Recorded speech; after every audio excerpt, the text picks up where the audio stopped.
Selamat siang teman-teman. Selamat berjumpa kembali dengan saya Sukamto Priyobiyoto. Pada kesempatan siang yang berbahagia ini, izin dari pemerintah Desa Sendang Rawuan teman-teman dari Solo. Tujuannya mengapa? Tujuannya ingin berbagi informasi.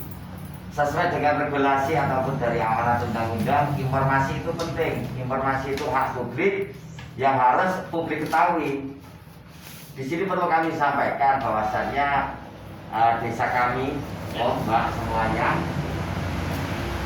pada tanggal 28 September kemarin, kami dipanggil ke Jakarta untuk menerima penganugerahan dari Bakti Kominfo, dari Kementerian Desa dan dari Komisi Informasi Pusat. Ada beberapa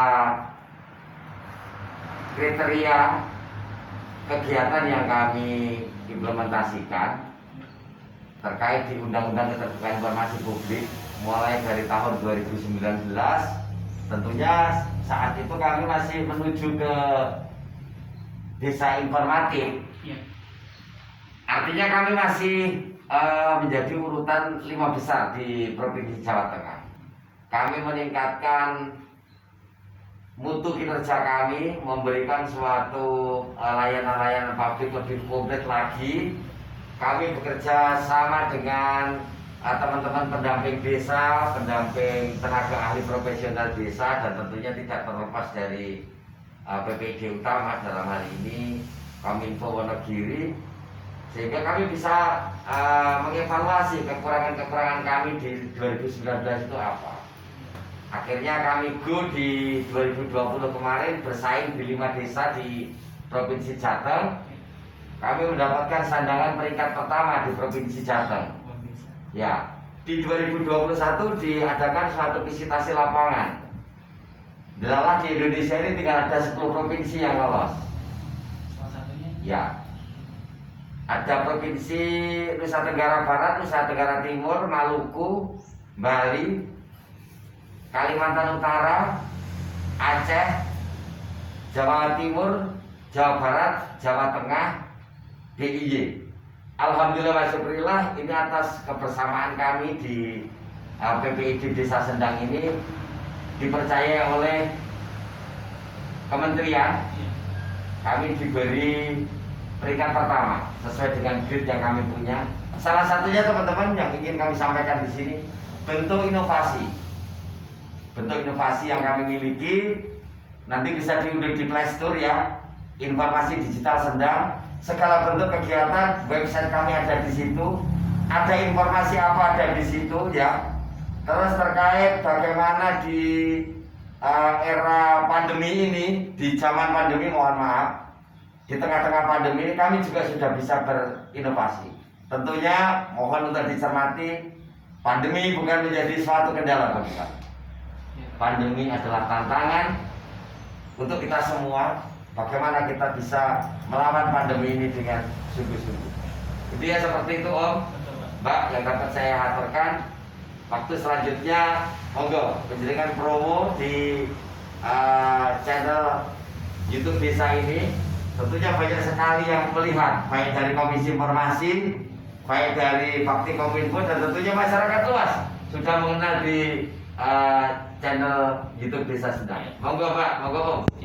Pertama kenalkan dari perusahaan apa dan tujuannya bagaimana. Tentunya secara pribadi saya menghantarkan terima kasih kawan penjaringan semua. Semoga kita semua ini senantiasa diberikan sehat walafiat. Monggo, silakan. Dapat terima kasih banyak dari Desa Sendang, Wonogiri.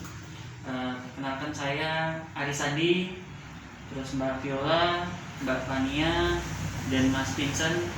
Kita mewakili PT Fresindo Group yang berkantor di Solo, Purwosari. Siap. Nah, sebenarnya kami pun juga hampir sama dalam melawan pandemi. Itu kami coba untuk melakukan edukasi mulai dari instansi-instansi pemerintahan, salah satunya itu beberapa perguruan tinggi, dan badan-badan wakaf, dan masuk ke masyarakat secara personal. Siap. Nah, di sini perusahaan kami ini sebagai penyedia jasa penghubung antara klien-klien atau investor-investor yang ada di Indonesia terhadap perusahaan-perusahaan blue chip. Blue chip itu lebih ke perusahaan-perusahaan menengah ke atas atau perusahaan-perusahaan raksasa yang listing di Amerika Serikat. Nah, list daripada 55 perusahaan yang listing itu ada di brosur.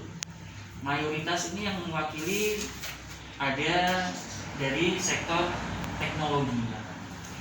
Jadi ada dari sektor teknologi itu ada Apple, ada Facebook, dan rata-rata kita orang Indonesia mayoritas itu pengguna Facebook Siap. terbanyak di dunia.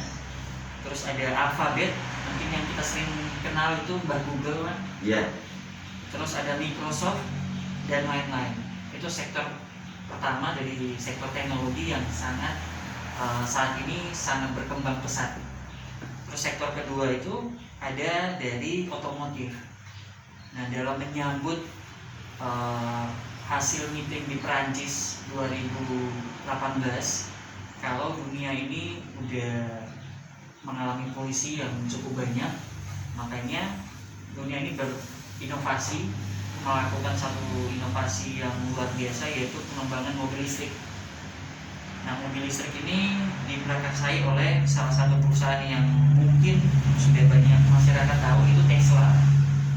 Itu mengembangkan mobil listrik, inovasi yang terbaru, di mana ke depan penggunaan mobil-mobil yang berbahan dasar fosil nanti itu akan mulai sedikit demi sedikit akan berkurang. Oke. Nah, dan Indonesia sendiri itu pangsa pasarnya cukup luas, Bapak. Kenapa? Karena ke depan itu Indonesia sebagai penghasil nikel terbesar di dunia itu sangat-sangat berpotensi sekali untuk ke depan pengembangan mobil listrik. Terus sektor yang ketiga itu ada e-commerce. Sama, kembali lagi ke saat pandemi sekarang ini, di mana masyarakat kita atau dunia itu polanya sedikit bergeser. Biasanya orang melakukan belanja, melakukan shopping itu ke mall. Nah, tapi sekarang ada e-commerce, contohnya seperti Tokopedia, Lazada, Shopee. Nah, kebetulan ini kita punya induknya, bapaknya, yaitu Alibaba. Mungkin Bapak tidak asing perusahaan Alibaba. Siap. Nah, Alibaba ini adalah induknya daripada perusahaan-perusahaan e-commerce. Karena Alibaba ini sudah membeli 50% daripada saham Tokopedia, Lazada, dan Bukalapak. Siap. Nah, perusahaan yang sektor yang keempat itu perusahaan-perusahaan farmasi, Bapak.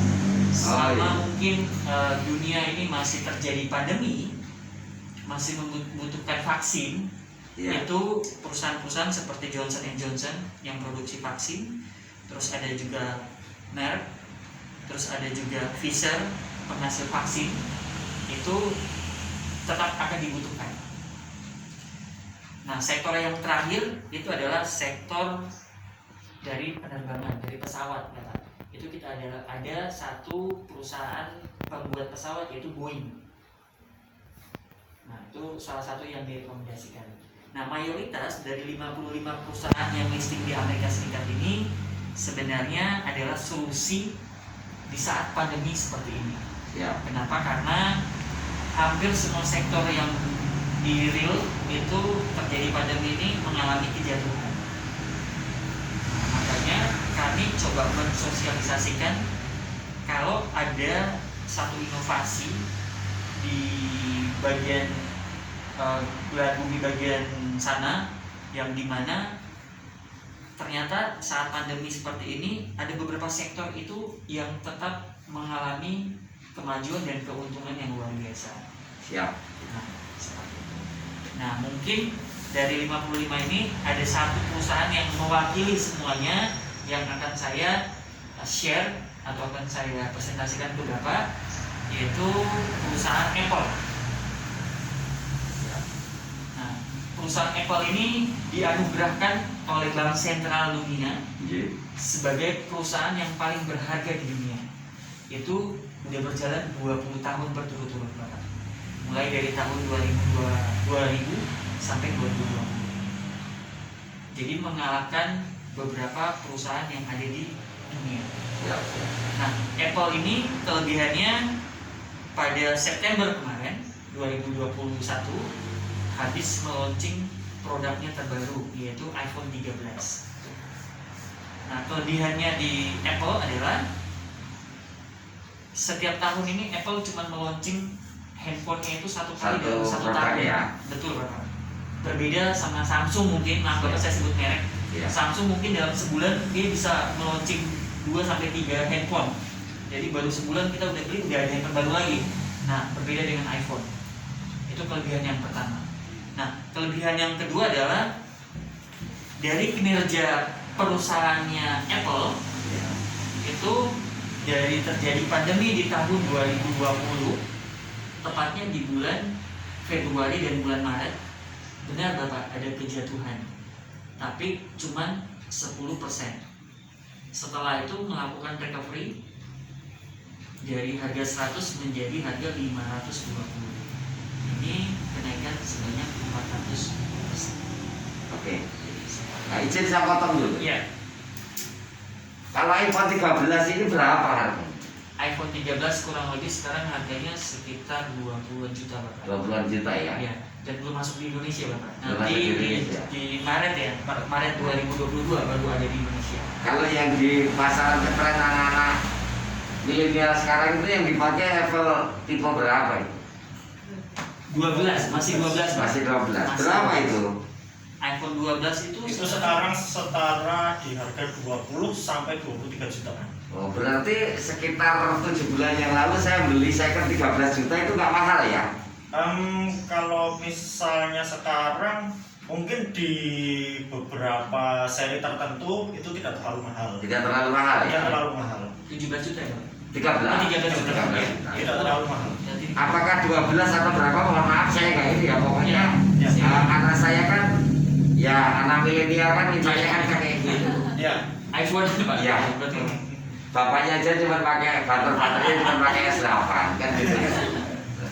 Ya oke, terima kasih Om, Mbak semuanya yang sudah memberikan suatu pemahaman bagi kami. Tentunya saya tadi ingin bertanya, Iya. kami kan bisa buka aplikasi. Iya. Ya. Saya kira tadi itu kalau menawarkan suatu suatu program untuk membuat suatu aplikasi. Iya.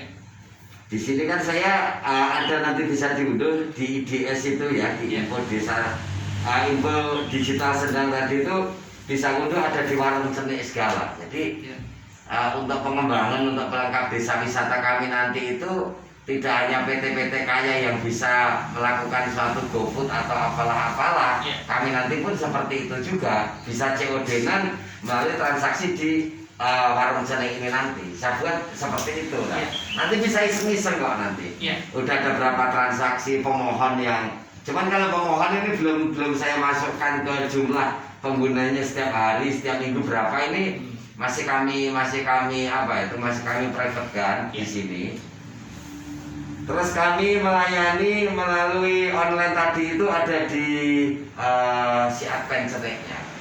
Kami juga pasang aplikasi yang mohon maaf biayanya juga nggak sedikit. Iya. Ini nggak perlu kami sebutkan di sini angkanya ya, nanti sakanya saya orang paham ya. Ya teman-teman, sedikit kami berbagi terkait perkembangan IT saat ini ya. Jadi teman-teman saya berpesan ojo kagetan, ojo gumunan. Intinya seperti itu ya. Demikian teman-teman yang dapat saya sampaikan dari Desa Sendang, Kecamatan Wonogiri, Kabupaten Wonogiri. Sukamto Priyoyoto menyampaikan. Matur nuwun, salam sehat untuk penjenengan semua. Oke, moga dipun